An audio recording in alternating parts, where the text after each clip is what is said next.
So thank you everybody again. And I am going to pass it. I think Marisol and Sarah are going to be the presenters, and they are going to present the work that they have been doing with the task force and data about our current policing system. And then we will open it up for questions and comments.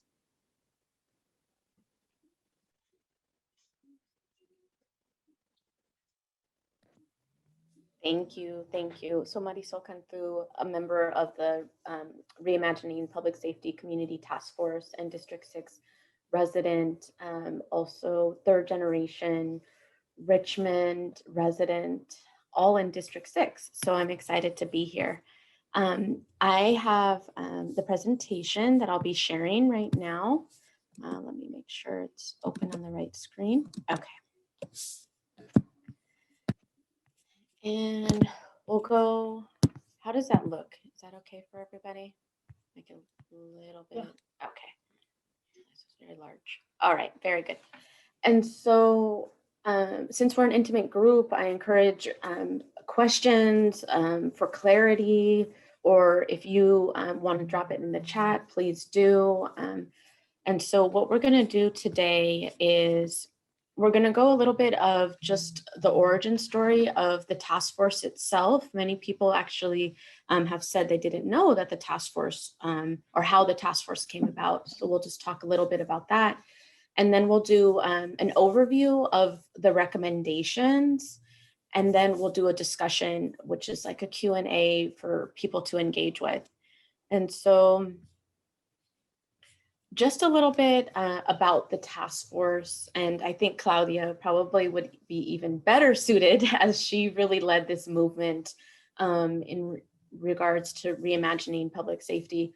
But last year, after the death of George Floyd, there were a lot of young people in our city and other community members that really wanted to voice in solidarity of the movement for Black lives and what we could do to reimagine public safety. And so after this protest here that was put on by Richmond Revolution, community leaders like Tamisha Torres Walker and our city council member, Claudia Jimenez, started having conversations around what reimagining safety looked like.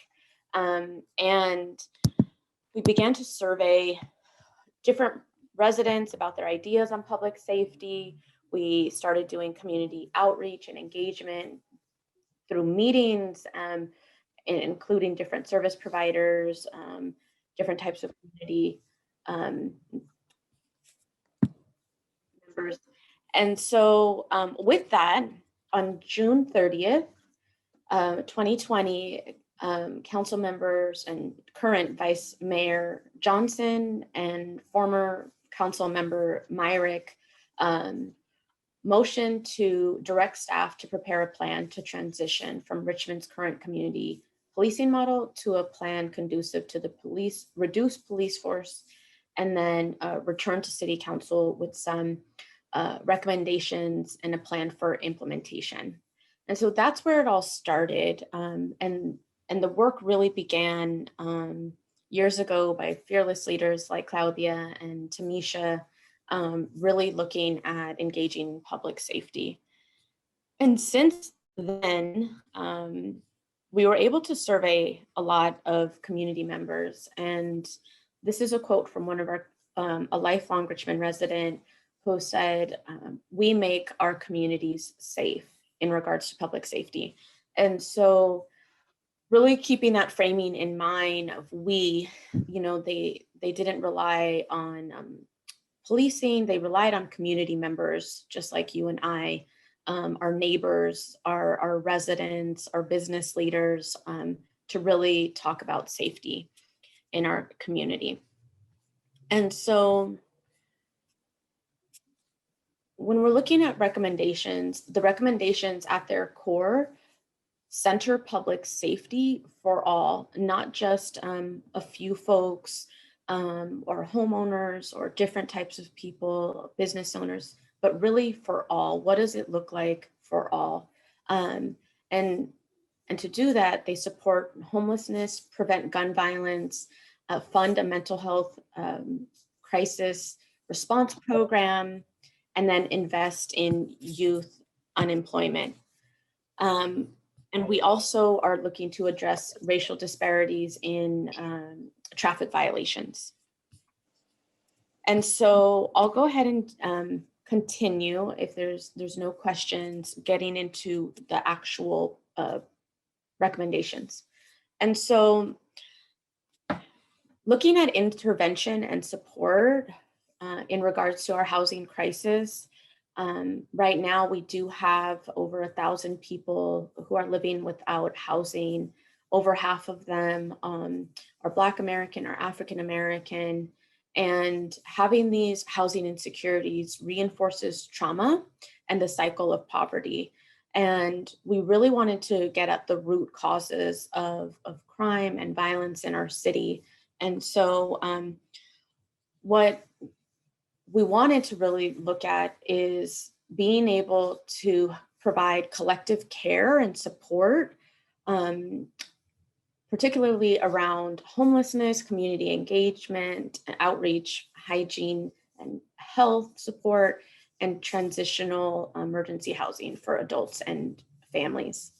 And with that, we received presentation by Daniel Barth in SOS, who really wanted to talk about, or he's doing the work of safe organized spaces in Richmond, who, and I'll go into his model and his proposals to address homelessness. His nonprofit has really been collaborative in many efforts with other GRIP and working on the Greenway and in encampments. And so we wanted to see how we can fund some of his programs. And if it's okay, Sarah, would you like to go into the actual proposal itself? Of meeting with Daniel and talking with him a little bit more about his proposals, and really their work is really transformative, and the entire structure of what they're doing is really radically different than other homeless outreach services I've seen. So we're excited to tell you about it. So they have a 3-tiered approach. There's 3 main programs that SOS is hoping to get funded, that we are hoping the city will be able to fund.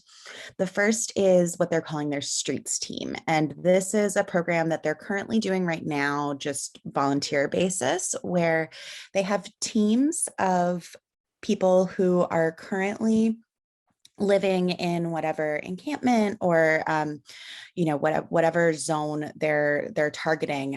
So people who are currently unsheltered are living in an encampment along the Greenway, et cetera. And SOS works with those folks to clean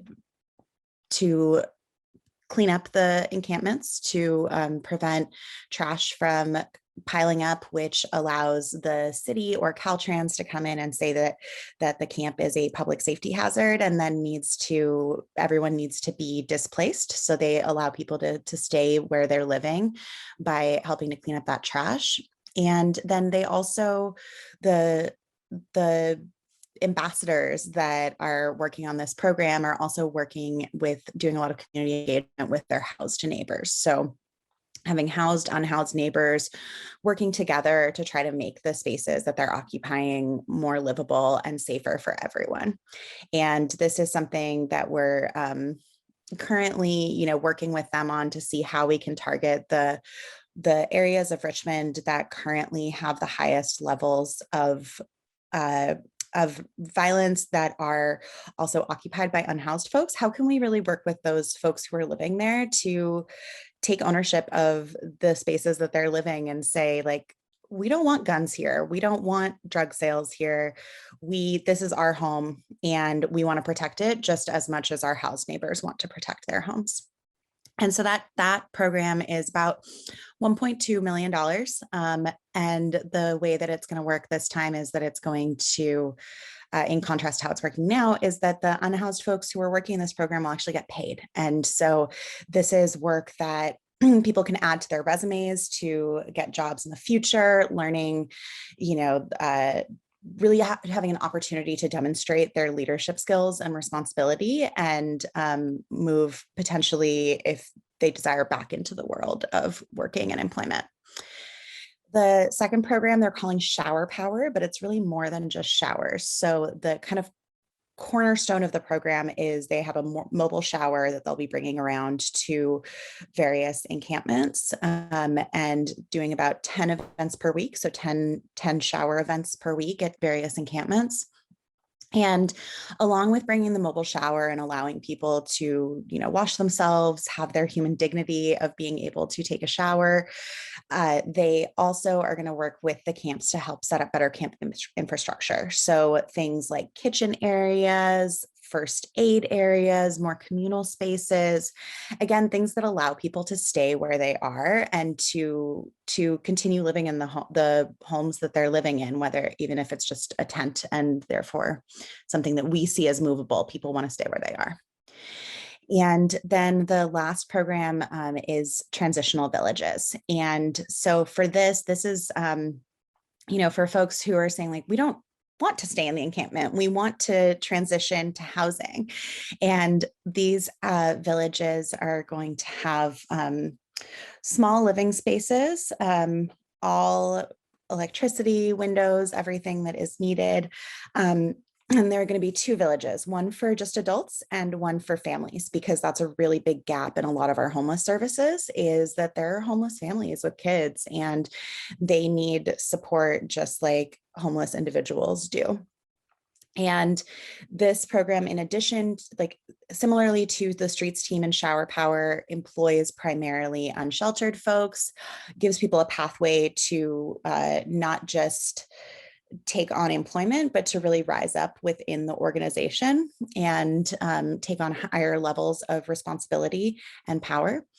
And the proposed expense for this is about $1.6 million. And about 400,000 of that is, so about 0.4 million of that is startup costs. So in the future, it'll be a little bit less.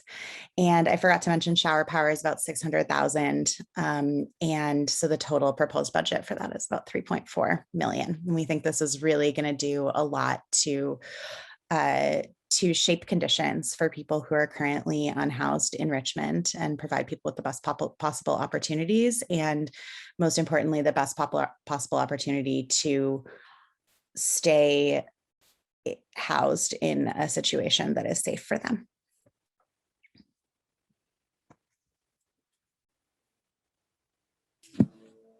Thank you so much, Sarah. Sarah's worked a lot with Daniel Barth and just been really an incredible advocate in the work.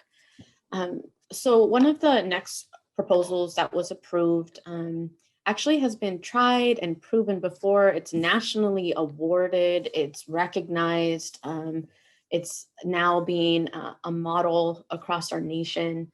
And that is true prevention and intervention with gun violence.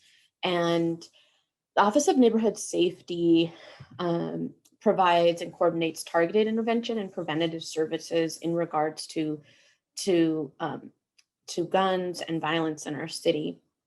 They're really the boots on the ground, and they're really looking at increasing accessibility and connectivity to different services to reduce and eliminate gun violence in Richmond. And the support that they've really, first, just last year, and I can go into, let me see here. Just last year, they were able to prevent firearm incidences. And that was 28 just in 1 year. And just for folks to understand, one shooting with an injury costs about $435,000 to the city, and one one gun homicide costs about $1 million. And so we're looking at prevention, not reaction. We're looking at proaction, not reaction when it comes to Office of Neighborhood Safety.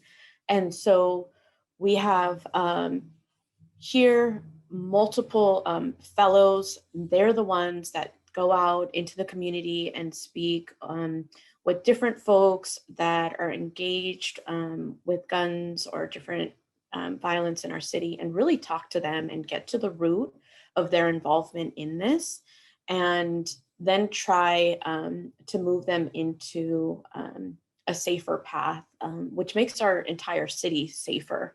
And so instead of reacting to crime in a way that our PD does, they're actually really looking at prevention. And so what we wanted to do when we saw this model is to expand it. And right now, they have a very meager budget of $2 million. And that really funds 6 full-time employees. And that's obviously not enough to cover our entire city, the different areas, locations, and then the different types of crimes in our city.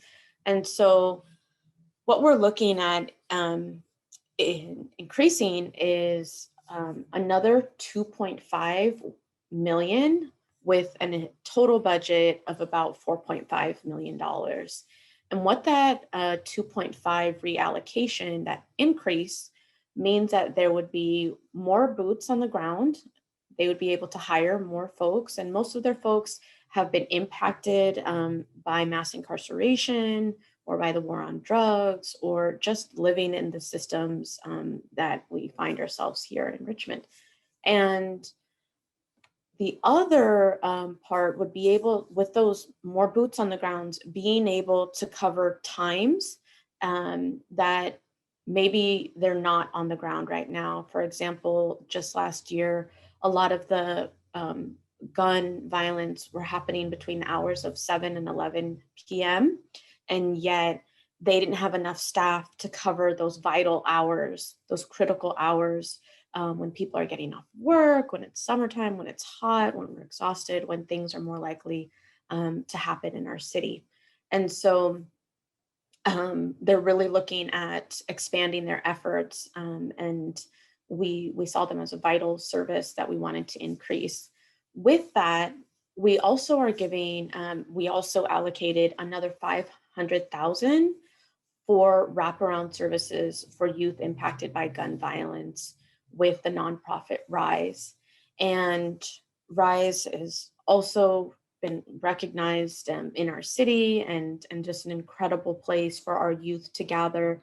And ONS, Office of Neighborhood Safety, and Rise really started around the same time and worked together and collaboratively. And what I found incredibly impactful was that Rise has a restorative mental health clinic for youth that are impacted by gun violence, and yet they have a wait list of youth that have not been able to get those services, to see therapists.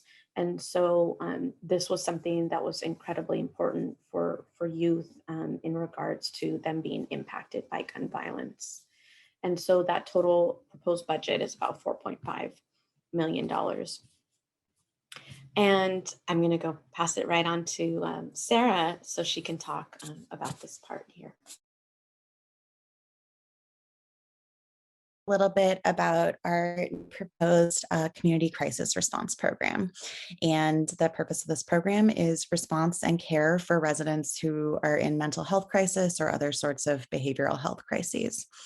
And so wanting to really start by looking at, like, what is RPD dealing with right now in terms of behavioral health crisis? So here we're seeing huge numbers of mental health crises, more than 30 per week on average. And so last year, over 1,600 calls, about 1,500 calls for welfare checks, which is just where you have a cop go out and say, hey, everything okay? You here? About 4 per day of those. And then we have a smaller but still significant number of calls related to parties, juveniles out of control, sex work, prostitution, and then also attempts of people to take their lives. And that one is unfortunately much too high at about 7 per month. And so all of these situations here, we're seeing, having an armed officer with a gun showing up to a situation of somebody who is attempting to take their own life is not going to de-escalate the situation. It's not going to make people feel safer. And it doesn't need to be handled by the police. That can be handled by other folks, especially when the person who is at the other end of these calls is somebody who is lower income, person of color, anyone who is like marginalized in our society. The chances of that person facing violence at the hands of the police are exponentially higher, and really making sure that we're not responding to harm that's happening with more harm. So the Community Crisis Response Program, we're calling it CCRP, and the program is going to, we developed about a 3-year plan for it. And so it's going to be starting out by just responding to mental health crisis and substance use crisis. And so with the exception of sex work, all of the situations that we described on the calls that we were talking about there are things that CCRP would be able to handle right away. So mental health crises, welfare checks, actually maybe not parties yet, juvenile out of control, and attempts people to take their own lives. And the idea with that is starting with a more limited number of call types, and then over the 3-year period, phasing in additional call types. So responding to noise complaints, community conflicts that are happening, domestic conflicts that are happening. Again, any situation really where we wouldn't need an armed officer, and the situation would be better handled by our team, which is going to be a 24/7 emergency dispatch staff. So this program would have its own call line. And then the response team would consist of a medic and 2 community responders with mental health training and roots in the community. And really wanting to highlight this piece as building on the success of the ONS model. So as Marisol mentioned, in ONS, the most, if not all, of the staff members, the neighborhood change agents, are formerly incarcerated, systems impacted in some way. And if you are, somebody who has seen the challenges of these systems, and then you have someone who comes in and can't really relate to that at all, trying to help or trying to get you to change your life in some way, that's not going to be as successful as somebody who you really trust and who you can see has been through experiences that you've been through. Really, peer support is what this model is based on. And so that's why for our medic and community responder positions, or for the community responder position, we're really wanting to focus on what are people's ties in the community like? Who is a community leader? Who is already having success responding to crisis situations in their community? And then the training about how to respond to specific types of mental health crisis, that all is very easily trainable versus somebody coming in, maybe with a degree from an institution who doesn't live in Richmond, and then trying to educate that person on the cultural specifics of Richmond and trying to get that person embedded in the community is a much harder ask than just getting trained up on some skills. So again, as I mentioned, the residents will call the line 311, hoping to have some overlap with 911 and some coordination there, but really important that there's always a separate line so people aren't forced to call 911 when they need help. And then this program will be informed by a community oversight committee made up of community members who are going to work on the implementation, monitoring, and evaluation of the program. And one of the things that's really different about this program compared to similar programs like Cahoots in Eugene, Oregon, is that really specifically we have specific guidelines for when police can be involved. So if the resident or if the person who has made the call to the CCRP requests that the police are called, then the CCRP will comply with that. If a threat with a weapon is made directly to a CCRP staff member, then they have the choice to call the police to protect their own safety. And then also, if the team has exhausted all of their many extensive de-escalation techniques, then calling the police is available as a last resort. But really making sure that police are not showing up as the first line, and that decisions about when to call for armed officers are made with really exhausting all other unarmed options first. And then we recognize that this is a new program. Calling 311 is going to be a new thing for people.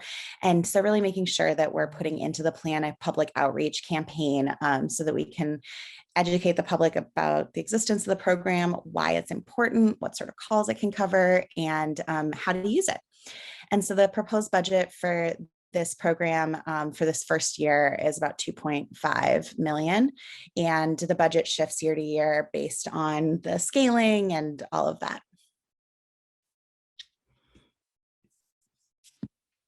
Thanks, Sarah.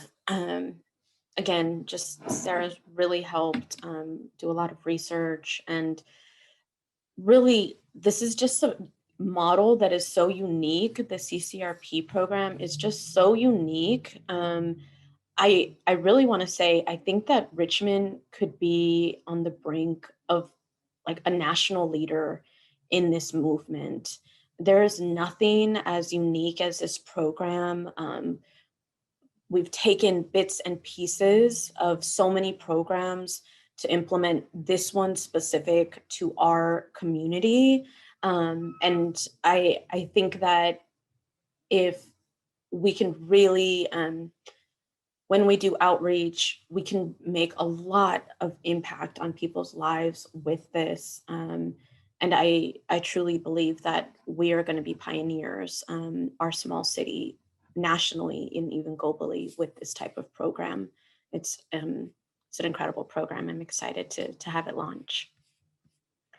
And so moving on to the next program is to support and educate. So right now, you know, we're in the middle of a pandemic still. Our youth have not been able to go to their high schools, to their schools, to be in community, their soccer games, to even work at some capacities, you know. And so we really wanted to look at a city vested program that, again, has been tried and proven.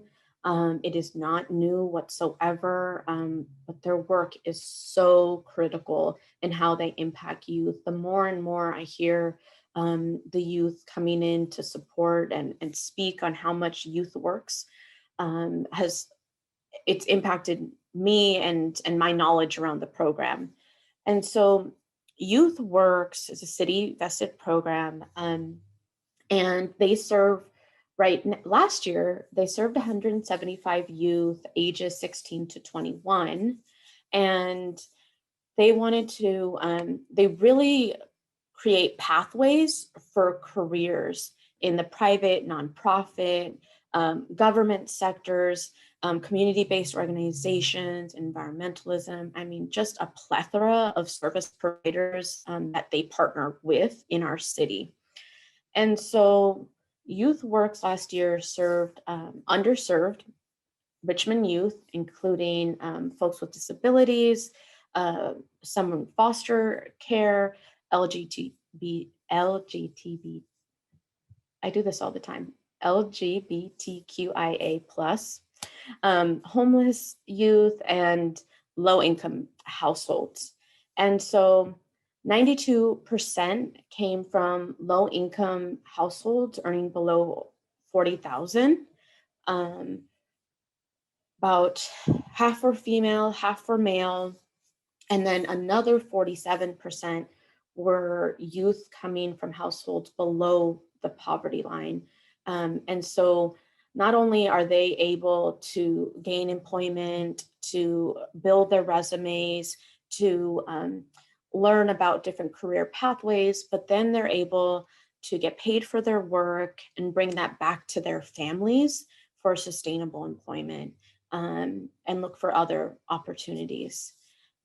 Also, as we looked at this program, we noticed, when youth are engaged, they're not looking at, they're not participating in any type of criminal action during the program.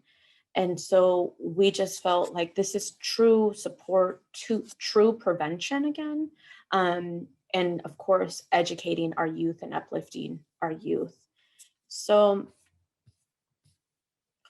what we wanted to fund and reallocate money to is their meager budget of $375,000, which really has a very small staff, and we wanted to grow that.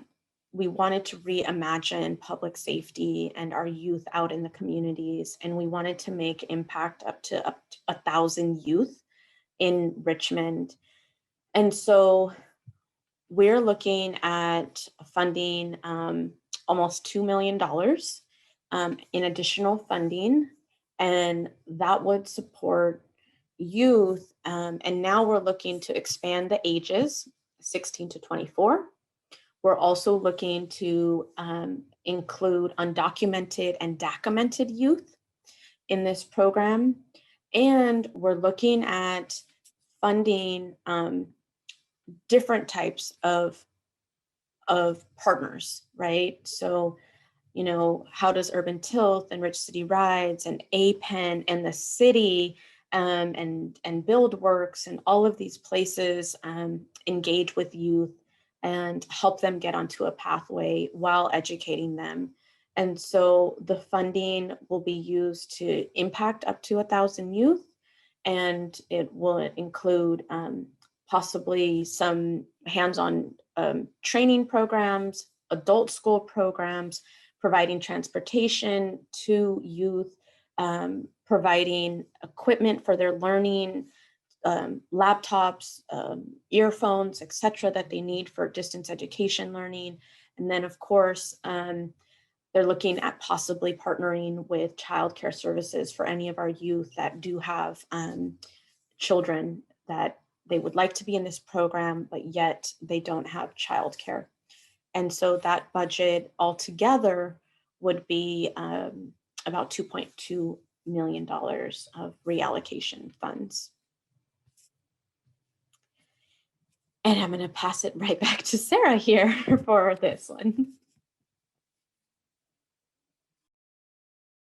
Is not, unlike our other recommendations, is not budget based necessarily. We're really looking at addressing racial disparities and traffic violations. So both we're proposing new programs that will deal with the prevention of crime and the prevention of harmful interactions between police and residents. And then in this, we're really looking at, okay, how do we minimize that contact? How do we make sure that our residents stay safe and reduce some of the over-policing that has happened as a result of the community policing model in Richmond? So we are recommending a slate here of changes to protocols and procedures. So one is requiring written consent for all vehicle searches pursuant to a traffic stop. So unless there is, so basically making sure that preventing an officer from pulling somebody over and then suspecting, often on the basis of race, class markers that they're seeing in the person that they've stopped, making judgments about whether that person is likely to have contraband in their car, and then conducting a search. This is a way that a lot of people get brought into the system. And so this written consent would requirement of written consent would really go a long way towards making sure that anyone who stopped for a traffic violation knows their rights and knows their right to refuse a search and to refuse to get roped into our criminal legal system. Also, banning pretextual stops. So pretextual stop is when an officer makes a decision to stop somebody for a minor violation, like, for example, an air freshener in their car, the violation that killed Dante Reed, that led to the situation where Dante Wright was murdered in Brooklyn Center, Minnesota. And so they will pull somebody over for something small like that on suspicion that there's actually a larger crime occurring and kind of looking for a larger crime. Again, who is targeted with this? It's our Black and Brown residents. It's our low-income residents. We also are asking to institute a moratorium on traffic fees and fines until March 2022. We already got this passed for the last year. And this is a COVID-related moratorium on traffic fees and fines. With everything going on with COVID, people do not need traffic fees and parking tickets, et cetera, added to their, parking tickets is a different thing. They do not need minor fees and fines added to their plate. So really looking to increase that and reduce the ways that fees and fines disproportionately impact people with less access to resources. Also wanting to deprioritize traffic stops for minor traffic violations that don't impact public safety. So things like expired registration, failure to use a turn signal, things that we know are kind of within the realm of our normal expectations about traffic. And unlike speeding, running red lights, et cetera, they don't impact others in quite the same way. And so instead, we're asking that any police actions related to traffic focus on those violations. So focus on speeding, running a light or a stop sign, impaired driving, the things that are really likely to cause harm to other people. And then again, investigative stops. That's a different thing. It's a different kind of category of traffic stop. And those are we're asking the police to still focus on. And then another recommendation here is to consider developing an alternative method of traffic law enforcement led by unarmed civilians. And something I really want to stress here is that this recommendation is that the city look at the option and just think about, like, is this something that would work for Richmond? We're not recommending implementation of that at this moment. We really want to see how cities like Berkeley that are trying to implement that right now, how they are going to do that, really follow the lead of other innovative cities here. And then the last recommendation there is to include directly impacted people in police training courses. So to include people who have, in this circumstance, really been directly impacted by traffic stops and traffic stops that have impacted their lives, and being able to share that in the training courses to make clear what the impact can be of stopping somebody. And so again, these recommendations are modeled after recent policy reviews in Berkeley and other cities and police departments across the country. In addition to wanting to be a national model, we're trying to also follow the national models and see, like, what are people trying? What has worked? And the outcomes for this include reducing the racial disparities in policing, particularly around traffic enforcement. Thanks, Sarah. And so what does all of this cost, right? And that's the big question here.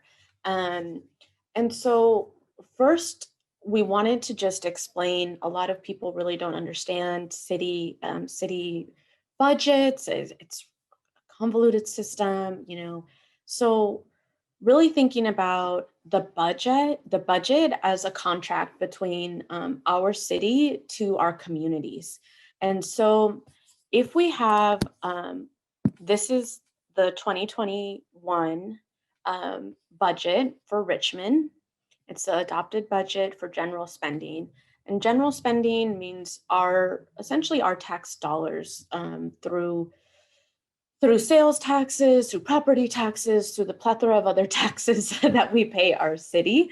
We have this general fund.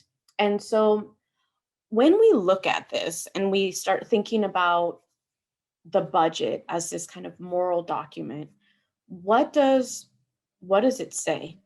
Well, right now, it shows that 40%, about 40% of our money goes into policing, which is almost as large as the 17 other departments, excluding fire, which is this orange one here. And so this red one is the police. And just to say it again, it's about the same size as 17 other departments, okay? And so let's look at some of those departments a little bit closer. So we have library and cultural services at 3%. We have all of our community services, including youth works, at just 2.8%.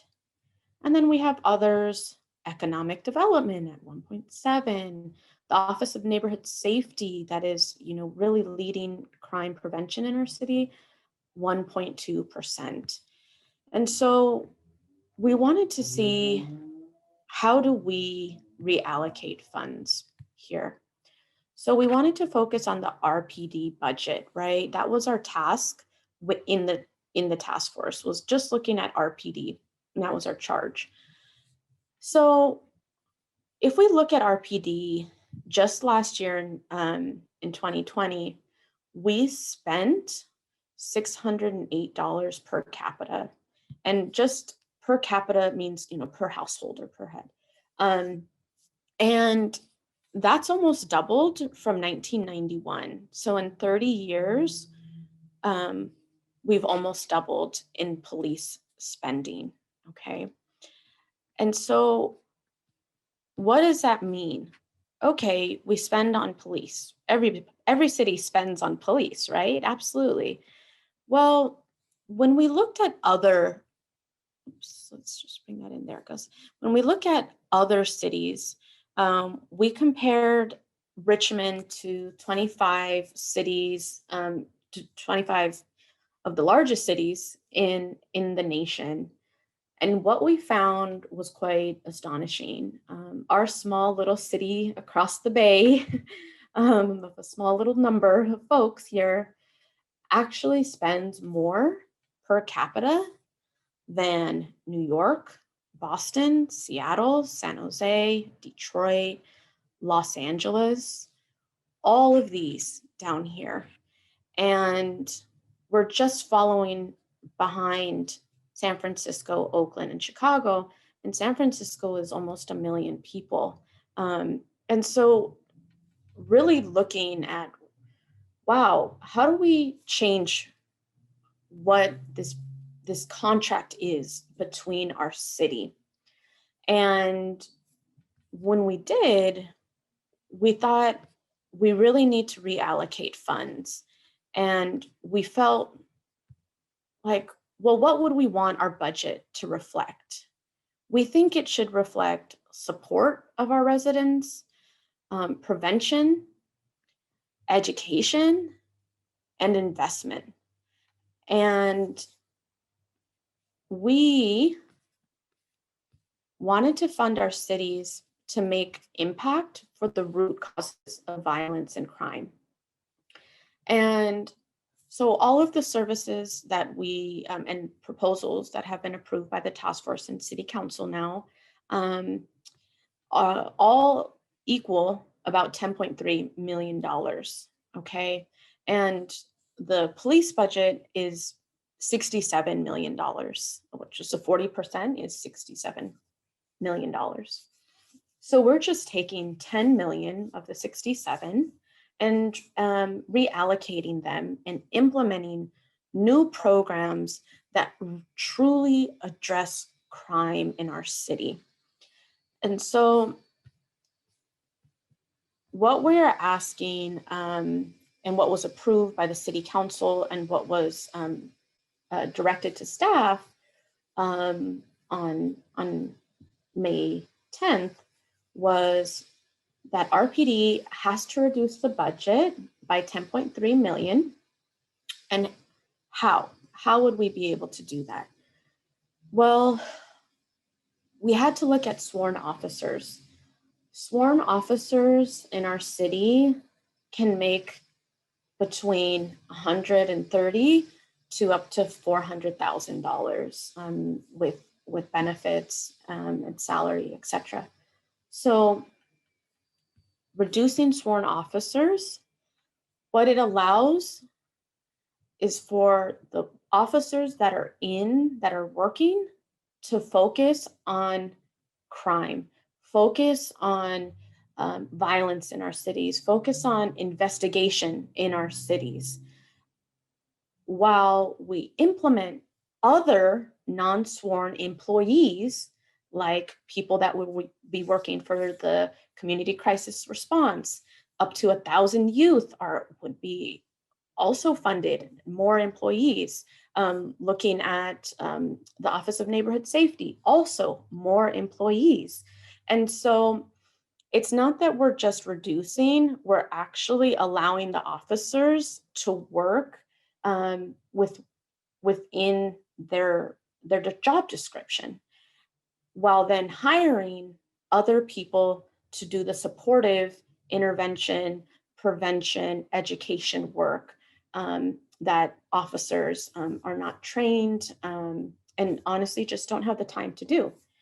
So then also looking at reducing overtime and other pay and any other ancillary expenses as a result of the reduction of sworn officers. So when we hire a sworn officer, we're also buying the uniform, the gun, the taser, the handcuffs, the baton, the vehicle, the body cam, all of those things come with just one officer. So if we were able to reduce that, then all of those equipment fees would also be lowered. And so what does it look like to implement this?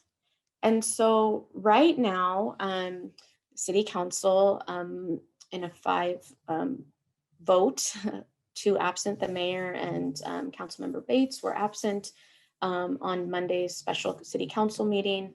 And so the vote was 5 of our City Council members support this plan and want to see it implemented.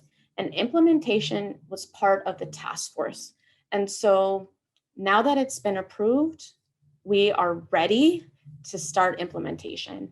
So already at the last task force meeting, we decided that we will have an implementation subcommittee that will be an 8-person of the 21 people. And we will be working collaboratively, creatively with city staff to ensure that these programs come to fruition and are ready for the next budget cycle. We are doing community outreach to educate and engage our residents, right? This is part of that. And also we're looking at coalition building with different churches, businesses, and community-based organizations to see how this reallocation of funds could possibly impact their business by hiring more youth. Churches working with SOS and providing food and clothing to them and working collaboratively. So we're very excited to start the implementation, and we just want to open it up for discussion with a question and answer, if that would be okay.